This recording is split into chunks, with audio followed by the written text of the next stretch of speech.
Ghana's independent power producers have vehemently opposed a government proposal to restructure the state's $1.58 billion arrears.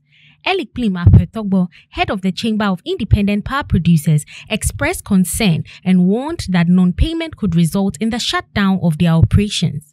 In the grip of a severe economic crisis, Ghana plans to reduce interest payments on its external debt by $10.5 billion over the next 3 years. This action is critical for the successful implementation of a $3 billion loan agreement with the International Monetary Fund. The government and the IPPs are still negotiating a mutually acceptable solution to the outstanding debt. The Seychelles Public Utilities Corporation and Department of Energy are currently assessing prospective government buildings for solar photovoltaic panel installation.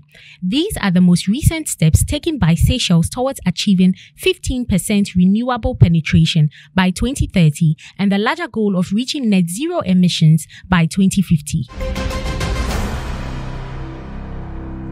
One of the UK's last coal-fired power plants is scheduled for shutdown later this year.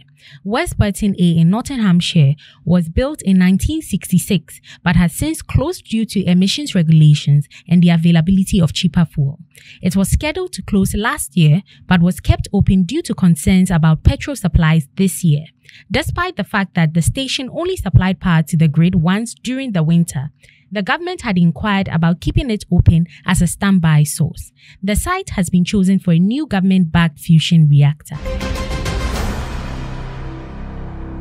Edwin Provençal, Managing Director of Bulk Oil Storage and Transportation Company, has stated that the gold for oil policy has served its purpose. According to him, the policy was designed to help reduce the rising cost of fuel, which had reached more than 20 Ghana cedis by December 2022.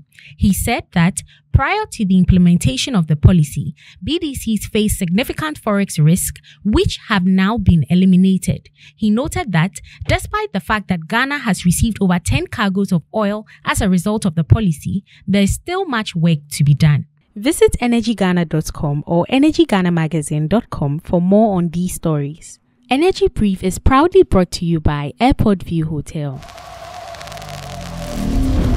Energy Ghana TV. Local in focus, global in perspective.